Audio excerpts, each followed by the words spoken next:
Baik, assalamualaikum warahmatullahi wabarakatuh. Jumpa kembali bersama saya Aminuddin. Tentunya kita dalam podcast Huma Itah, rumah kita, suara kita untuk kita. Luar biasa sekali. Semoga kabar penonton dan juga pendengar kita dimanapun saja berada, tentunya dalam keadaan sehat walafiat dan mendengarkan kita dalam keadaan yang berbahagia juga.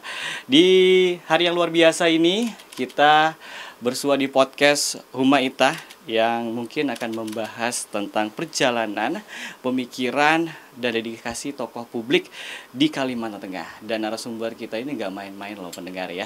Luar biasa sekali beliau. Ada Ketua Komisi Pemilihan Umum KPU Provinsi Kalimantan Tengah, Bapak Sastriadi SPD M.Hum. Halo Bapak, apa kabar? Halo Mas Amin, kabar baik. Sebenarnya saya grogi nih Pak ketemu Bapak ya. Saya juga. Orangnya luar biasa sekali di kondisi kita tahu bahwa kemarin Pesta Demokrasi sudah berjalan ya Pak ya. Dan Kalimantan Tengah masih melakukan itu sampai sekarang. Tapi sebelum kita membahas itu Pak, kesibukannya baru-baru ini apa sih Pak? Yang lagi digiatkan banget kalau Iya, yang agak berat sih sebenarnya temanya tadi ini tentang tokoh publik soalnya. Kayaknya belum sampai ke situ. Tapi terlihat dari masyarakat udah sejauh itu sih Pak. Oh gitu ya. Apalagi Bapak mengelola Pesta Demokrasi. Gak segampang yang kita bayangkan Pak.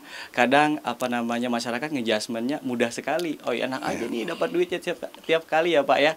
Padahal duitnya cuma assalamualaikum, waalaikumsalam gitu Pak. Iya betul. Lewat doang. Iya, gimana nih Pak kalau kesibukan baru-baru ini kalau kita boleh tahu? Ya pasca berakhirnya Pilkada 2024, kita masih ada satu PR lagi. Sekarang kan masih ada PSU di Barito Utara, atau biasa itu kalau kami dalam situasi non formal itu kan PSUUU. Iya. Karena diulangnya udah berkali-kali soalnya. Betul, gitu. betul. Nah itu yang fokus kami di KPU provinsi sekarang kan melakukan supervisi, monitoring dan ya pendampingan lah terhadap teman-teman kami di KPU Kota Barito Utara. Betul. Dan ini lagi gencar banget dilakukannya Pak ya. Tapi kita sebelum ke situ. Iya, oke, siap. Pak, saya baca titel Bapak deh Pak ya. Bapak Sastriadi SPD M.Hum. Kok bisa-bisa aja jadi ketua KPU tuh? Kenapa tuh? Sejarahnya gimana tuh Pak? Kalau kita perlu tahu. Atau Bapak punya aliran politik lain atau gimana gitu Pak? Enggak sih. Jadi gini, sebenarnya seleksi KPU itu kan bukan seleksi gelarnya harus apa gitu. Betul. Nah, jadi ya bebas lah itu. Yang penting S1 atau S2 atau juga SLTA. Betul, kalau dulu SLTA rasanya bisa itu untuk kabupaten kota. Ya kebetulan aja saya tuh mampirnya ke kampus-kampus itu, jadi dapat gelar itu dulunya gitu. Oh iya. Tapi di belakangnya M.Hum. Iya, berarti betul. berjuang lagi S2-nya. Iya, betul. Kan dari SPD ke M.Hum. Sebenarnya linear itu. Linear ya? Iya, jadi S1-nya itu kan pendidikan. Kemudian dulu saya bahasa Inggris dulu di S1-nya. Kemudian ambil S2 itu linguistik. Linguistik yang sama sekali nggak relate dengan urusan kepemiluan sebenarnya. Linguistik itu bahkan mungkin orang juga pasti nanya, itu jurusan apa sih linguistik? Iya. Jadi karena itu bagian termasuk ilmu humaniora, maka gelar saya itu magister humaniora. Gitu. Pak, ada rasa kaget nggak? Karena kan jurusannya nih SPD M.Hum dan humaniora tadi ya Pak ya. Iya. Ada rasa kaget nggak tiba-tiba masuk ke politik Pak? Di saat ini. Ke dunia politik lah bahasanya ini Pak ya. Ya, kaget sih enggak ya, karena kan prosesnya kan enggak serta-merta gitu. Jadi sejak keluar dari kampus 2007 ya, 2007 kemudian waktu itu karena dulu waktu kampus kan ya sering juga nongkrong-nongkrong sama teman-teman aktivis, ya orang-orang pergerakan lah gitu. Sehingga informasi terkait dengan urusan-urusan begini kan ya kita dapat juga lah gitu. Betul, berarti memang suka di bidang itu ya Pak ya? Dibilang suka juga enggak sih sebenarnya. Iya. Atau terjebak? Ya terjebak di tempat yang bagus sih, nggak apa-apa kan. Saya juga mau seperti itu Pak. By the way Pak, apa yang menginspirasi Bapak untuk terjun ke dunia pemilihan seperti ini Pak, atau KPU seperti ini? Mungkin sebelumnya kan tidak pernah, kata Bapak tadi, terjebak di tempat yang disukai. Iya. Nah ini pasti ada hal yang menginspirasi nih. Apa yang bikin Bapak jadi betah gitu di sini Pak? Enggak Mas, perjalanan hidup itu kan nggak teoritis ya, Betul. tidak textbook ya. Betul. Jadi begini, misalnya punya inspirasi dulu baru terjun ke situ. Iya. Nggak gitu. Kalau saya ya ngalir aja gitu. Oh ini ada ruang kosong nih yang bisa kita masuki, Jajaki bisa gitu ikut kompetisi di situ. Ya sudah masuk, gitu aja. Kalau kemarin waktu berkompetisi ada berapa orang Pak yang dikalahkan Pak? Itu udah lama Mas. Start awal jadi Iya, ya, start 2007. Nggak tahu, saya nggak ngingat itu. Dari 2007 kan awal kan masuk dari tim sel dulu. Betul. Tim sel itu tim seleksi KPU provinsi. Kemudian selesai kerjaan itu lalu ada rekrutmen lagi tuh KPU Kota Palangkaraya 2008. Ya udah masuk, ikut seleksi, masuk. Periode pertama jalan, lanjut lagi periode kedua jalan sampai 2018. Ya udah, saya pikir waktu itu udah selesai. Iya. Ada lagi seleksi di KPU provinsi, ikut juga gitu. Dan masuk sampai 2023. Waktu itu ya sama, pikiran saya kan udah ini mungkin inilah terakhir yang saya di sini gitu. Betul. Jadi nggak ada. Lanjut lagi ya Pak ya? Ya ikut seleksi lagi, lanjut lagi sampai sekarang gitu. Oke, menarik. Ini kan seleksi lanjut. Apa nih kira-kira menurut Bapak yang sekiranya Bapak tuh jadi bertahan dan dipercayakan gitu oleh pemerintah khususnya? Iya, kalau saya nggak bisa nilai diri saya sendiri soalnya. Yang pasti tuh gini ya nasib lah yang pasti ya. Jodoh saya udah di situ. Keberuntungan ya itulah. Kalau dibilang punya hal yang spesifik juga, saya rasa ya biasa-biasa aja lah. Tapi di mata kami Bapak luar biasa sekali sih Pak. Ya terima kasih lah kalau kita lihat ya kondisi di Kalimantan Tengah, sukunya banyak, terus juga nuansanya luar biasa sekali ya Pak ya. Iya. Dan Bapak bertahan sebagai ketua KPU sampai sekarang tuh ada nggak gonjang-ganjing dalam hati, kayaknya aku nyerah aja sih gitu ya Pak? Itu tadi itu yang pujiannya itu tulus apa enggak? Tulus Pak. Ragu saya masalah. Jangan-jangan itu cuma Anda. Benar tulus Pak. Ya. Tapi beneran kalau kita bilang seperti itu, termasuk ya mohon maaf kasus Barito Utara diulang lagi, otomatis kan bergerak lagi KPU kan, kerja berkali-kali gitu. Nah itu apakah ada titik gimana kayak aduh lelah nih saya gitu? Ada nggak Pak gitu? Ya ini Mas, ini kan pekerjaan ya. Betul. Ya bagi saya pekerjaan apa yang menjadi tugas dan tanggung jawab kita, ya udah kita laksanakan aja. Betul. Nggak neko-neko gitu. Sepanjang kita bertanggung jawab apapun pekerjaan kita itu dan kita nikmati, ya sudah jalani. Yang namanya pekerjaan kan nggak semuanya datar tuh. Betul. Apapun pekerjaan itu ya kan. Betul. Pasti ada turun naik, ada kadang-kadang jenuh, ada juga kalau bisa ya mau kabur atau apa, ya kan. Ya kembali lagi kita harus bertanggung jawab dan profesional aja sama pekerjaan kita sudah dititipkan ya. Betul. Baik Pak, ini Bapak juga kan banyak mengurus banyak orang, seperti mungkin dari pihak-pihak di kabupaten, ya kan, di kecamatan dan lain-lain gitu kan, di kota Palangkaraya juga yang di handle gitu ya Pak ya. Ini membagi waktu sama keluarga gimana Pak? Atau istrinya marah-marah nih kayak aduh ini bapak gak ada waktu buat saya katanya. Ya pintar-pintar aja lah ngelola waktu ya. Betul. Kalau protes-protes kayak gitu ya pasti ada lah. Anak juga sering ngomong nggak bawa anaknya gitu kan. Anak saya sering ngomong kecil itu, papa pergi nggak bawa anaknya gitu. Betul. Kan ada waktu senggang juga kita bisa gunakan untuk keluarga lah, maksimal sama keluarga. Betul.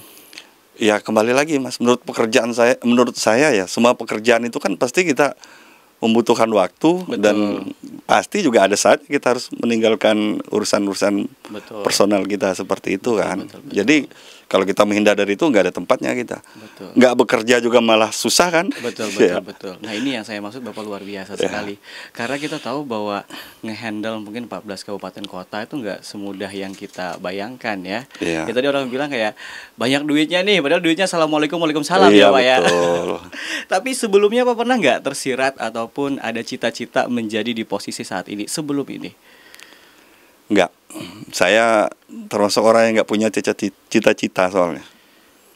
Sejak kecil saya tuh ketika waktu sekolah ya, Iya. waktu orang nanya cita-cita segala macam itu saya langsung panik itu. Saya nggak punya cita-cita apapun gitu. Karena saya juga nggak banyak referensi itu tentang jabatan, tentang pekerjaan yang bagus-bagus Iya, itu. betul. Sama sekali nggak. Jadi ya semuanya ngalir aja lah. Apa yang ya kembali lagi apa yang ada di hadapan saya itu yang saya coba ikut berkompetisi kalau itu Betul, kompetisi ya. betul. Dan ketika itu memang menjadi tugas dan tanggung jawab saya, ya udah laksanakan dengan penuh tanggung jawab, profesional, gitu aja ya. Balik lagi Pak, pujian yang pertama itu berarti saya tidak ragu Pak. Memang sebenarnya kalau Bapak seperti itu, Apa Bapak itu? kayak nggak punya cita-cita tapi bisa di posisi ini tuh kayak ngandelin hoki ya Pak. Seperti apa nih Pak? Tapi memang sih menarik ya Pak ya kalau kita bahas tentang personalnya Pak. Yang pasti Bapak sampai di titik ini tuh pasti ada yang mensupport dong Pak. Yang paling support Bapak nih di sisi ini apa Pak? Ini pertanyaan ini bisa terjebak nih kalau saya salah jawab. Nih. Iya, Pak. Ya, secara personal aja Pak. Ya. Maksudnya kayak mungkin mendukung secara mental Ya, atau gimana gitu Pak. pasti keluarga lah ya. Iya. Nah, kalau saya nggak jawab itu berarti kan bahaya. Keluarga pasti support Betul, lah betul. itu. Ya apapun yang terbaik pasti support lah. Iya, Itu aja iya. yang pasti ya. Teman-teman juga banyak yang support. Betul. Pasti. Ya namanya kita pekerjaan itu ya.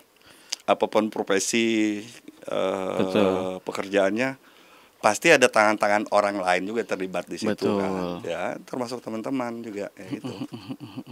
Pernah nggak Pak di posisi dimana Bapak kayak momen udah kayak bingung mau ngapain lagi gitu loh, struggle lah, dapat masalah di saat titik seperti itu yang menguatkan Bapak nih biar tetap melangkah lagi gitu.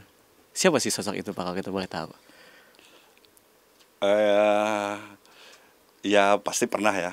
Iya. Ya kembali lagi yang ingatin itu pasti ya keluarga lah. Keluarga yang utama ya. Istri Pak sambil Ya, dirajang mungkin ngobrol ya, berdua. Iya masih.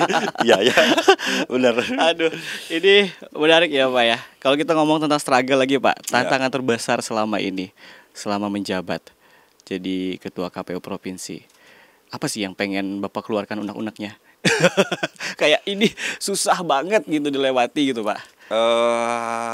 Tantangan terberat sih sebenarnya pengendalian di internal pribadi aja sih sebenarnya. Aduh. Karena kita tuh yakin ya pasti ya setiap masalah itu kan pasti ada solusinya. Betul. Nggak ada satupun masalah itu yang nggak bisa kita selesaikan gitu. Betul. Tinggal kita mau apa tidak berusaha untuk mencari cara untuk menyelesaikan perkara itu aja sebenarnya. Betul. Iya. Oke. Jadi kayak struggle-nya bukan sama orang lain, pengontrolan diri ya Pak ya. Iya. Kadang kita nggak bisa kontrol, ketemu si A sama B beda lagi. Tiba-tiba ketemu istri di luar berusaha gini ya, berusaha untuk baik-baik saja, pas ke rumah sama istri, aduh aku lelah banget. Tiba-tiba cemberutan sama istri berdua deh Pak. Iya. Pernah seperti itu Pak? Ya kadang-kadang sih sih kita yang namanya manusia kan pastilah Bisa nggak ada mood ya Pak ya? situasi seperti itu. Kadang-kadang kalau lagi moodnya nggak bagus Iya. ya bisa saja seperti itu. Tapi Oke. nggak berlama-lama lah. Kita kembali ke jalur yang seharusnya Ya lah. seharusnya gitu. ya, jangan Ya, berlarut-larut. tetap harus ingat lah tanggung jawab kita harus dilaksanakan secara profesional. Itu aja. Luar biasa Pak. Bapak bisa nggak ngedefinisikan, maksudnya tuh kayak kepemimpinan antara KPU dengan lembaga-lembaga lainnya, apa sih yang menurut Bapak jadi kayak spesial gitu? Jadi karena kan biasanya nih KPU nongol 5 tahun sekali gitu kan, atau ada suatu agenda pemilihan. Nah ini jadi kayak sorotan dadakan gitu. Kalau Bapak melihat lembaga ini dari lembaga yang lain seperti apa nih Pak? Ya, yang perbedaan yang pertama ya, kepemimpinan di KPU itu kan kolektif kolegial ya. Betul. Jadi tidak ada ketua yang paling hebat tuh. Juga demikian anggota ya. Semuanya itu kolektif kolegial, semua hal itu dibicarakan secara bersama, keputusan diambil secara bersama-sama. Kalau ada pertentangan atau perselisihan pendapat itu diselesaikan sesuai dengan mekanisme yang sudah diatur. Ya, itu aja sih bedanya. Kemudian dari sisi waktu ya, waktu pekerjaan maksud saya. Kalau di KPU itu hari kerjanya itu hari dalam peraturan KPU itu adalah hari kalender, bukan hari kerja. Jadi nggak ada tanggal merah di KPU, nggak ada hari libur. Itu aja. Kalau pada saat tahapan ya. Luar biasa sih Pak, apalagi harus ninggalin anak istri tadi ya Pak ya. Iya itu. Semua juga berjuang. Tapi Pak, kalau Bapak bilang tidak ada tanggal merah, kami juga di RRI tidak ada tanggal merah Pak. Sama dong ya. Bagi kami semua Senin 24 Pak. jam lah ya. Enggak, sampai jam 12 malam kita. Jadi dari jam 5 pagi sampai jam 12 malam. Selalu setia nemenin pendengar kita. Kalau KPU itu istilahnya gini, pada momen tertentu ya. Pejuang 2359. Apa tuh? Karena deadline setiap tahapan, misalnya nih, pendaftaran calon tanggal sekian sampai tanggal sekian. Nah, di hari terakhir itu waktunya itu sampai dengan pukul 23.59. Oh, makanya jadi 23.59. 23.59. Jadi kerja sampai 23.59. Betul. Itu selesai kerjanya 23.59, tapi kayaknya close-nya jam 3 ya. Ya, karena harus ada administrasi lagi harus. Kayaknya KPU punya stok kopi banyak nih. Waduh, banyak. Ya, dan baik, Pak. Fisiknya juga harus strong. Betul. Makanya Bapak kuat. Iya dong. Kuat lahir batin gak sih Pak? Lahir batin kuat. Baik Pak. Termasuk dicaci maki juga. Aduh. Nah, kalau ngomongin caci maki, gimana nih Pak? Bapak menanggapi hal itu Pak? Menarik nih. Biasa aja ya. Jangankan kita orang biasa gitu ya. Orang kadang pemimpin-pemimpin yang besar-besar juga kan pasti nggak mungkin semua orang menyukai. Pasti ada yang tidak setuju, tidak sepakat, tidak suka. Ya apalagi kita yang orang biasa-biasa aja.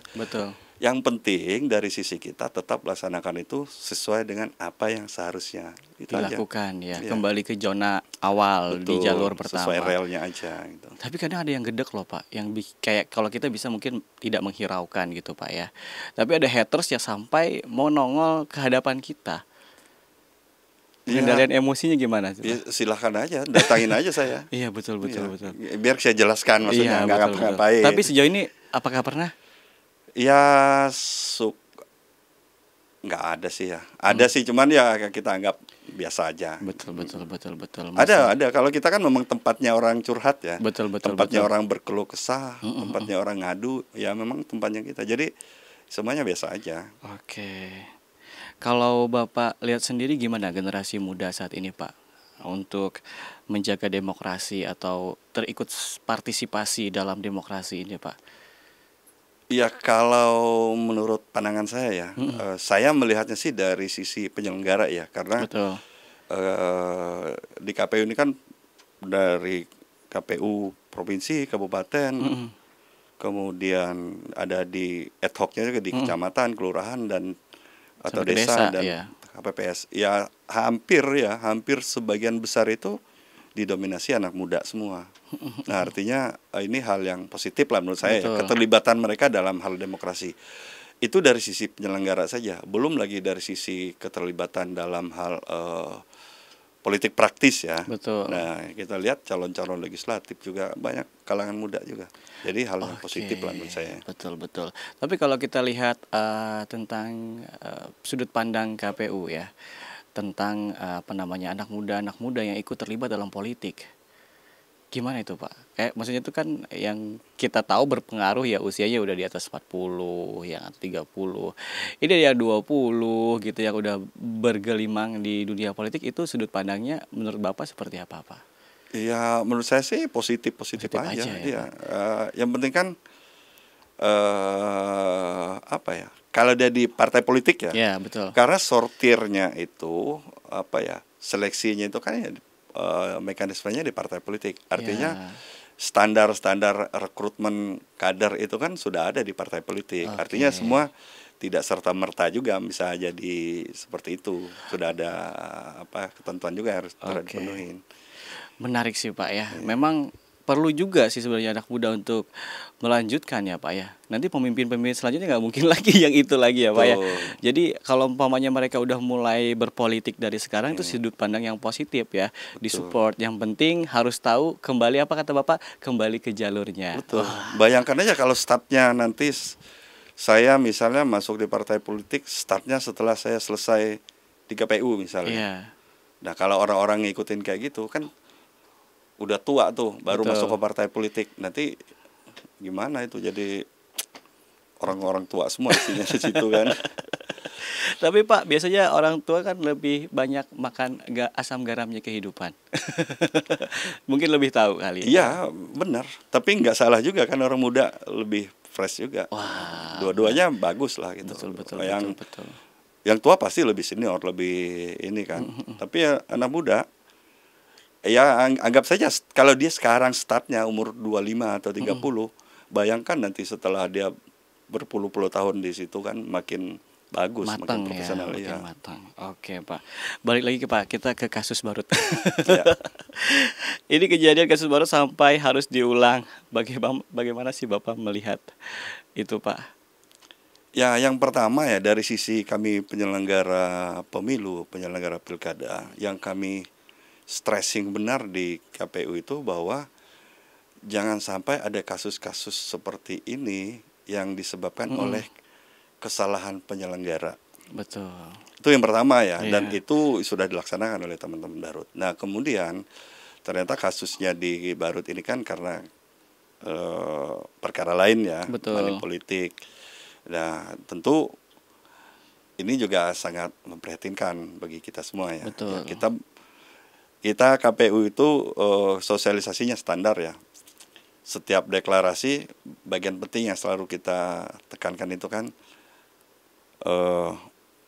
menghindari money politik, Betul. anti hoax, SARA dan seterusnya. Betul. Itu yang selalu kita ini kan, itu selalu kita Kuatkan ya. gemakan pada Betul. saat kita deklarasi kampanye maupun momen-momen lain lah gitu. Iya. Ada pesan nggak Pak untuk mereka yang akan melakukan pemilihan ulang saat ini? Pasti KPU kerja keras lagi di Barut ya. Iya, ya kami berpesan teman-teman kami penyelenggara pilkada di Barito Utara, baik KPU-nya, PPK, PPS, dan nanti ada KPPS juga.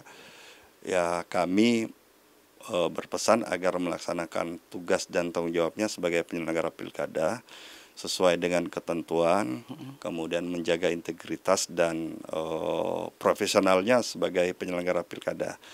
Dan ya saya kira putusan Mahkamah Konstitusi kemarin cukuplah untuk menjadi pelajaran bagi kita semua. Betul. Bahwa money politik itu benar-benar merusak tatanan demokrasi kita, dan sebaiknya ini menjadi acuan semua pihak, baik Betul. itu peserta maupun masyarakat sendiri. Oke. Gitu Mas. Menarik ya. Jadi berat nih Pak omongan kita Pak. Ya itu. Pak, ada harapan pribadi nggak sih Pak terkait KPU di masa depan nanti ya? Ya harapan saya KPU lebih profesional lagi dalam melaksanakan tugas-tugasnya, dalam melaksanakan visinya, dalam rangka untuk melaksanakan demokrasi, melaksanakan pemilu atau pilkada yang sesuai dengan undang-undang, luber jurdil, langsung, umum, bebas, dan rahasia. Dan saya yakin KPU di masa mendatang itu semakin profesional dan semakin bagus lah. Wah, luar biasa. Ini pertanyaan ini Pak delas menurut saya Ya. Pak ya, tapi dari awal saya pengen bertanya ini. Siap. Pak, setelah selesai menjabat sebagai ketua KPU, apakah ada rencana untuk menuju perpolitikan? Kembali lagi Mas ya, saya ini mengikuti arus yang Arus aja. alir aja lah gitu, mengalir aja. Betul. Kalau memang nanti ada ruang kesempatan dan saya bisa menikmati sana, saya masuk sana. Kalau Betul. enggak ya cari jalan lain. Tapi kalau ada rencana, mungkin selain dari politik, apa rencana setelah ini? Rencananya Berkebun. banyak sih Mas. Pak, terlalu banyak rencana Iya, saya. salah satu yang mungkin pengen banget dicapai. Ya apa ya? Ya nggak bisa saya ungkapkan Mas, agak ini soalnya. Ya saya pengen setelah selesai di KPU saya bisa hidup nyaman itu aja. Iya. Ya, bisa hidup tenang. Tenang. Ya, semua kebutuhan saya terpenuhi. Betul, Itu kan betul, yang penting betul. ya. Iya, betul, Gimana kita bisa tenang kalau kebutuhan kita tidak bisa terpenuhi. Betul. Oke. Itu aja. Menarik. Kali aja Bapak di sini mau berkebun gitu kan. Oh, itu pasti, Mas. Wah, itu Oh, nah, udah ada rencana ya? Itu jauh sebelum KPU Udah ini ya. start lah kecil-kecilan ya. Oh, iya. Belum besar-besaran. Menikmati masa-masa tua bersama anak ya Betul. Pak ya. Karena memang mungkin sudah jenuh di titik mungkin kalau udah selesai Pak ya. Mohon maaf itu udah jenuh dengan dunia luar bersama interaksi orang banyak. Akhirnya balik lagi pastinya ke keluarga dong Pak ya. Iya, betul. Ada pesan nggak sih untuk keluarga Pak? Ya, pesan saya semoga semuanya sehat-sehat. Kemudian ya harap maklum kalau jarang pulang ke rumah. Jarang pulang tapi pasti dirindukan loh Pak ya. Iya dong. Ya. Oke. Kalau terlalu sering di rumah juga takutnya bosan nanti. Tapi nggak ada keluarga yang bosan loh Pak sebenarnya Pak. Oh gitu ya. Betul, cuman kayak diam-diaman aja bentar gitu. Pengalaman ya Mas. Oh, ya. Mohon Pak, saya belum menikah Pak. Doain aja ya Pak ya. Segera aja kalau gitu Amin. biar ngerasain. Terima kasih Pak sekali Siap. lagi, luar biasa motivasinya. Kita tahu bahwa sebenarnya semua orang tuh punya impian masing-masing ya Pak ya. Tapi yang utama kita menikmati jalur Tuhan yang beri kepada kita. Iya. Termasuk seperti Bapak saat ini, Bapak bilang kemarin waktu dulu nggak punya cita-cita. Iya. Tapi buktinya berdiri di sini tuh dimimpikan banyak orang Pak. Oh gitu ya. Iya, termasuk saya. Ya. Saya Silakan juga nanti mau setelah bikin- saya selesai. Aduh Pak, ini jauh banget sekali masih saya Pak. Tapi kalau ada rezekinya balik lagi saya mau Pak. Dan pendengar dan penonton juga, demikian podcast kita bersama Ketua KPU Provinsi Kalimantan Tengah, Bapak Sastriadi SPDM Hum. Luar biasa sekali menginspirasi kita, sesantai beliau loh. Menghandle 14 kabupaten kota. Dan kita tahu beliau cuma menginginkan setelah ini ketenangan ya. Karena mungkin ini habis huru hara ya Pak ya. Dan semoga kita juga menjadi orang yang bisa kita contoh dari Pak Sastriadi, bahwa tenang adalah kunci untuk menjadi sukses. Baik, demikian mendengar podcast Humaitah kali ini. Sampai jumpa di podcast Humaitah berikutnya. Assalamualaikum warahmatullahi wabarakatuh. Waalaikumsalam warahmatullahi wabarakatuh.